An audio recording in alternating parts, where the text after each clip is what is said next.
All right, we got Mercury going somewhere. That sucker better not be moving backwards. Not yet, but it's going into the sign that it's going to move backwards later on down the month. It's gotten into the sign of Capricorn, a much more serious sign, a much more determined kind of sign. Doesn't matter where Capricorn is in your chart is where you're going to need to pay attention over the next 3 weeks or so. And for Sagittarians, that means it's about money. It's about money. It's about finances. It's about finding a way to be more penurious if that's possible for Sagittarians and to get more bang for their buck. And also they might get an opportunity to make more money using through their words, through their voice. For Capricorns, Mercury is going into their sign. They have had to just bite their tongue the last 4 weeks or so and just kind of just shut up and not say anything, gather information. Well, Mercury is now in their sign and it's going to loosen their tongue and they're going to find themselves saying the things that they've only been thinking for the last 30 days or so. And they might better be careful with that. They need to be careful because you know what happens when you say those words. They taste awful when you have to eat them later on, which can happen. For Aquarians, Mercury is in their 10th house in their 12th house of their own undoing. It's time just to take a step back. Instead of saying a whole bunch of stuff, it's really time to take a step back and try and reevaluate things. So look over the last year, keep what you like, and begin to set by the curb things that you don't want to carry forward into your new solar year that starts when the sun enters Aquarius. For Pisces, it's in their 11th house of hopes, wishes, goals, and objectives. It's time for Pisces to tap their well-placed female friends and colleagues on the shoulder and say, I need a hand. I need the group to help me get what it is that I want. And these are younger people, Pisces, rather than older people or even people your way. These are people that are old beyond their years kind of a deal. For Aries, it's in their 10th house of career and public standing, and something is going on at work. There are structures that are changing. They are changing structures, and rather than being rigid and saying it must be this way, their best bet is to kind of see the way the professional wind is blowing and then kind of follow it along rather than just bucking it. For Tauruses, they've had a rough time this last month or so. They have really been behind the power curve, and for them that begins to change.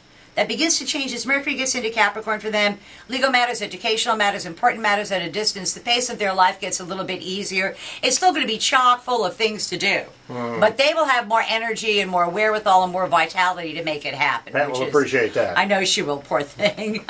Because it's going to be more Christmas wish than anything else. Yes. But it's a clear division of labor instead of trying to wear two hats.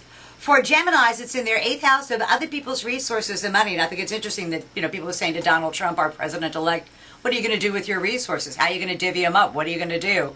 And he's going to spend the next 30 days figuring that out, as are all Geminis going to figure out what they're going to do with both their resources and the resources they share with other people. So, and it might be a small windfall. Who knows? That could be money falling out of the sky on them. For Cancers, it's in their 7th house of open enemies and potential partners. And Cancers have to be very careful because not everybody that smiles at them has their good intentions at heart. And sometimes, big smiles hide really sharp teeth. And so the Cancers have to really be careful who they pick and choose to be allies or enemies, and try not to create any new enemies and try and convert existing enemies into allies. For Leos, it's about work and responsibility. They've been playing for the last month or so, and now it's time to get down to the business of working and to create a new structure to work within. So it's a very cool thing for them because actually they are the creators of that, and they get to set the structure the way they want it. So, and they need to know that so they can negotiate from a position of strength versus a position of weakness. For Virgos, it's about how much fun can we have? How much fun can we have with young people, with love, with creativity, anything that has, the Virgos are coming out of the dark night of their soul.